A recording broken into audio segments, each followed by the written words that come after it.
ಹಾಗಾಗಿ ಅವ್ರಿಗೂ ಅಷ್ಟೇ ಅಂಥ ಒಂದು ನಮ್ಮ ಕನ್ನಡದ ಒಂದು ಕೊನೆಯಾಗಲಿಕ್ಕೆ ಬಹಳ ಅವಕಾಶಗಳಿದೆ. ಆದ್ದರಿಂದ ಕನ್ನಡದ ದೀಪ ನಾವು ಈ ನಮ್ಮ ರಾಜ್ಯದ ಎಲ್ಲ ಬ್ಯಾಂಕ್ಗಳಲ್ಲಿ ಉದ್ಯೋಗವನ್ನು ಆರಿಸಿ ಬಂದಿರತಕ್ಕಂಥವರೆಲ್ಲರೂ ಸಹ ಹೊರ ರಾಜ್ಯದವರೇ, ಆಂಧ್ರ ಆಗ್ಬೋದು, ಉತ್ತರ ಪ್ರದೇಶ ಆಗಿರ್ಬೋದು, ಉತ್ತರ ಭಾರತದವರಾಗಿರ್ಬೋದು, ಸಾಕಷ್ಟು ಕಡೆಗಳಿಂದ ಬಂದಿದ್ದಾರೆ. ಅವರಿಗೆ ನಮ್ಮ ಭಾಷೆ ಬರೋದಿಲ್ಲ. ಆದರೆ ನಮ್ಮ ರಾಜ್ಯದ ಖಜಾನೆಯ ಸಂಬಳವನ್ನು ಅವ್ರು ಕೊಡ್ತಾ ಇದ್ದೀವಿ, ಆದರೆ ಭಾಷೆ ಬರ್ತಾ ಇಲ್ಲ. ಅವರು ಬೇರೆ ಭಾಷೆ, ನಮ್ಮ ಭಾಷೆ ಗೊತ್ತಬೇಕಾದ್ರೆ ಸಮಯ ತಗೊಳ್ಳುತ್ತೆ.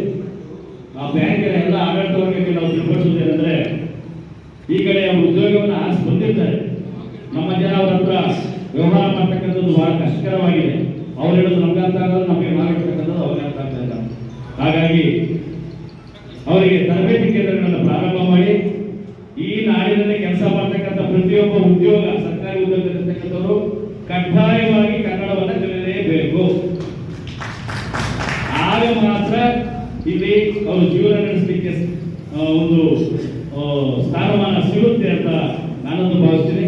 ನಮ್ಮ ಜಿಲ್ಲಾಧ್ಯಕ್ಷರು ಅಧ್ಯಕ್ಷರಾಗಿರ್ತಕ್ಕಂಥ ಪ್ರಾರಂಭದ ದಿನಗಳಲ್ಲೇ ಹೇಳಿದ್ದಾರೆ, ಯಾರೇ ಹೊರ ರಾಜ್ಯದಿಂದ ಉದ್ಯೋಗವನ್ನು ಆರಿಸ್ಕೊಂಡು ಬರಲಿ ಅಥವಾ ವಲಸೆ ಬರಲಿ, ಒಂದು ಜೀವನೋಪಾಯಕ್ಕೆ ಬರಲಿ, ಅವರೆಲ್ಲರೂ ತರಬೇತಿ ಕೇಂದ್ರಗಳನ್ನು ಪ್ರಾರಂಭಿಸಿ ಅದ್ರ ಮುಖಾಂತರ ಅವರಿಗೆ ಕನ್ನಡವನ್ನು ಕಲಿಸ್ತಕ್ಕಂಥ ಕೆಲಸವನ್ನು ಮಾಡಿದ್ರೆ ಅದು ಕನ್ನಡ ಉಳಿಯುತ್ತೆ, ಬೆಳೆಯುತ್ತೆ.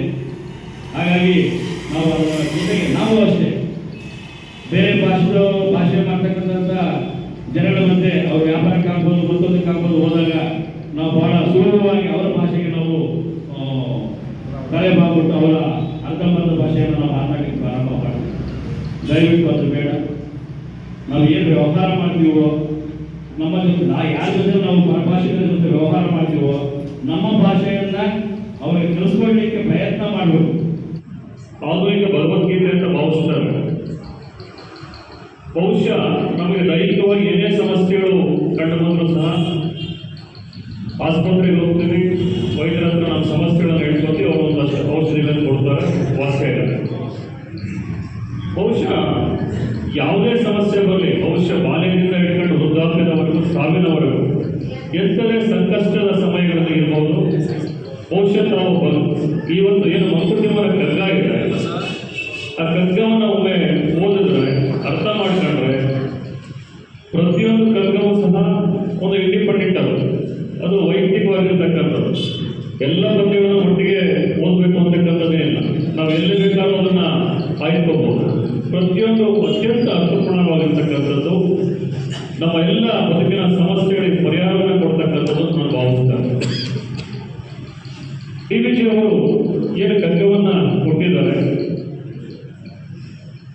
ಸಾಹಿತ್ಯವನ್ನು ಸೃಷ್ಟಿಸಿದ್ದಾರೆ, ಹಲವಾರು ಕೃತಿಗಳು ಅವರಿಂದ ಹೊರಹೊಮ್ಮಿದ್ದಾವೆ. ಅದರ ಬಗ್ಗೆ, ಅವರ ಬದುಕು ಬರಹದ ಬಗ್ಗೆ ಡಾಕ್ಟರ್ ಶ್ರೀನಿವಾಸ ಪ್ರಸಾದ್ ಅವರು ಮಾತನಾಡಿದ್ದಾರೆ. ನಮ್ಮ ಮುಳಬಾಗಿಲಲ್ಲಿ ಉಳಿದಂತಹ ಡಿ.ವಿ.ಜಿ. ಅವರು ಅತ್ಯಂತ ಕಡುಬಡತನದಲ್ಲಿ ಬೆಳೆದಂಥವರು, ವಾರಾಂತ್ಯಗಳನ್ನು ಹುಟ್ಟು ಬೆಳೆದಂಥವರು, ಅತ್ಯಂತ ತಿಂಡಿ ಪ್ರಿಯರಾಗಿದ್ದಂಥವರು. ಬಹುಶಃ ಅವರ ಪುಸ್ತಕದ ಒಂದು ಕಡೆ ಬರೋದು, ಅವ್ರ ಸೋದರತೆ ಇವರು ವಿಪರೀತ ತಿಂಡಿ ಬಗ್ಗೆ ವ್ಯಾಮೋಹ ಇದ್ದಿದ್ದರಿಂದ, ತಿಂಡಿ ಪೋತರಾಗಿದ್ದರಿಂದ ಗುಂಡಂ ಬಂಡಂ ತಿಂಡಿ ಕಿಶೋರಮ ಚಂಡಾಲೆ ಮುಖ ಗಂಡಂ ಅಂತ ರೇಗಿಸ್ತಿದ್ರಂತ ಅವಾಗ. ಅತ್ಯಂತ ತಿಂಡಿ ಪ್ರಿಯರು ಡಿ.ವಿ.ಜಿ. ಗುಂಡಪ್ಪನವರು. ಕಗ್ಗದ ಬಗ್ಗೆ ಶಾಂತಲಾ ಮೇಡಮ್ ಅವರು ಮಾತಾಡೋದ್ರಿಂದ ಬೇರೆ ಕಡೆಗೆ ನನ್ನ ಗಮನವನ್ನು ಉದ್ದೇಶಪೂರ್ವಕವಾಗಿ ಹರಿಸ್ತಾ ಇದ್ದೀನಿ. ಮುರುಡಮುನಿಯನ ಕಗ್ಗ ಕೂಡ ಅಷ್ಟೇ ವಿಶೇಷವಾದ, ಇದಕ್ಕಿಂತ ಕಾಕಗಳು ಚಿಕ್ಕದು. ಮಂಕುತಿಮ್ಮನ ಕಗ್ಗಕ್ಕಿಂತ ಮುರುಡಮುನಿಯನ ಕಗ್ಗ ಚಿಕ್ಕದು, ಆದರೆ ಸತ್ವವು ದೊಡ್ಡದು. ಎಷ್ಟು ಚೆನ್ನಾಗಿ ಹೇಳ್ತಾರೆ ಅವರು ಅಂದರೆ, ಲೋಕವನ್ನು ಉದ್ಧರಿಸಲು ಹೊರಟು ಗೆದ್ದವರಾರು ಕಾಕುತ್ತಾನೆ ಜೀಸಸ್ ಮೋಸಸ್ ಮೊಹಮ್ಮದರೇ ಸ್ವೀಕರಿಸಿದ್ದಾರನ್ನೋದು ಮರುಡಮುನಿಯ ಅಂತಾರೆ. ಮರುಡಮುನಿಯನ ಬಗ್ಗೆ ಮಾತಾಡ್ತಾ ಮಂಕುತಿಮ್ಮನ ತಮ್ಮನ್ನು ನಾನು ಅಂತ ಬರೀತಾರೆ ಮರುಡಮುನಿಯನ ಕಗ್ಗದ. ಇನ್ನೊಂದು ಎಷ್ಟೊಂದು ಜನ ಗೊತ್ತಿಲ್ಲದೆ ಇರ್ಬೋದು, ನಮ್ಮ ಕನ್ನಡದಲ್ಲಿ ಕೆಲವು ಕವಿಗಳಿಗೆ ತಾವು ಏನು ಕವಿತೆ ಬರೀತಾರೆ ಅದರ ಮೀಟರ್ ಕರೆಕ್ಟಾಗಿ ಬರೆಯುವಂಥ ಶಕ್ತಿ ಕೆಲವರಿಗೆ. ಪೂತಿನ ಅವರು ಬರೆದಾಗ ಹೇಳೋರಂತೆ, ಅವರು ಭಾಳ ಪ್ರಸಿದ್ಧವಾಗಿ ಕೃಷ್ಣನ ಗೀತೆಗಳನ್ನು ಬರೆದಾಗ ಆಲಿಸು ಕೃಷ್ಣ ಕೊರಳಿನ ಕಡೆ ಬರ್ಬಿಟ್ಟು ಸಿದ್ದು ಭೈರವಿ ರಾಗ ಹಾಡಿ ಅಂತ ಹೇಳೋರಂತೆ. ಅಂದರೆ ಪೂತಿನ ಆ ಸ್ಟೈಲಲ್ಲಿ ಬರೆಯೋರು. ಡಿ.ವಿ.ಜಿ. ಅವ್ರದ್ರಲ್ಲಿ ಆ ಗುಣ ಇತ್ತು ಅಂತ. ಆ ಪುಣ್ಯಾತ್ಮ ಸಂಗೀತ ಶಾಲೆಗೆ ಹೋಗ್ಲಿಲ್ಲ, ಏನಿಲ್ಲ, ಸಂಗೀತ ಅದೇನು ಕಲ್ತ್ಕೊಂಡಿದ್ರು. ಯಾಕೆ ಮಾತು ಹೇಳ್ತೀನಿ ಅಂದರೆ, ಬೆಳಿಗ್ಗೆ ಅವಾಗಲೇ ನೋಡಿದ್ನಲ್ಲ, ಇಬ್ಬರು ಮಕ್ಕಳು ನಾಟ್ಯ ಆಡೋದಲ್ಲ, ತಕ್ಷಣ ನನಗೆ ನೆನಪಾಗಿದ್ದು DVG ಅವರು ನಟನವಾಡಿಗಳು ಕರುಣಿ ನಟನವಾಡಿಗಳು ಅಂತ. ಅದು ಪಕ್ಕ ಮೀಟ್ರಿಗೆ ಹುಸೇನಿ ರಾಜು ಪರ್ಫೆಕ್ಟ್ ಹೊಂದೋ ಥರ ಬರ್ತಿದ್ದಾರೆ. ಬರೆದ ಮೇಲೆ ಸಂಯೋಜನೆ ಮಾಡೋದು ಬೇರೆ, ಅದಕ್ಕೆ ತಕ್ಕಂಗೆ ಹೊಂದಿಸಿದಾರಲ್ಲ ಅದು ಗುಣ. ಆಮೇಲೆ ಏನಿ ಮಹಾನಂದ ವೇಗೋ ಭಾಮಿನಿ ಅಂತ ಒಂದು ಗಾಯಿದೆ, ಹಿಂದೋಳರಾದ ಕರೆಕ್ಟಾಗಿ ಮೀಟ್ರಿಗೆ ಅಡ್ಜಸ್ಟ್ ಆಗೋದು ಬರ್ತಿದ್ದಾರೆ DVG.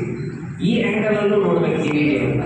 ಆಮೇಲೆ DVG ಅವರು ಭಾಳ ಗಂಭೀರದ ಕವಿ, ನಿಜಾನೇ ನಮ್ಮ ಗಾಂಧೀಜಿ ಆಯಿತು, ಒಂದು ಶಿಸ್ತಿತ್ತು, ಎಲ್ಲ ನಿಜಾನೆ. ಆದರೆ ಮಗನ ಜೊತೆ ಎಷ್ಟು ಚೆನ್ನಾಗಿ ಬದುಕಿದ್ರು ಅನ್ನೋದನ್ನ ನಾವು ನೋಡಬೇಕಾಗುತ್ತೆ. ಮಗ ಇನ್ನೊಂದು ವಿರಾಟ್ ಕೊಟ್ಟಿದೆ, BGL ಸ್ವಾಮಿ. BGL ಸ್ವಾಮಿ ಕೂಡ ಒಂದು ಕಡೆ ಅವರು ತುಂಬ ಚೆನ್ನಾಗಿ, ನಾನು ಅದನ್ನು DVG ಅವರ ಸೀರೀಸ್ ಬಂತು, ನಾನು ನೋಡಿದೆ ಟಿವಿಯಲ್ಲಿ.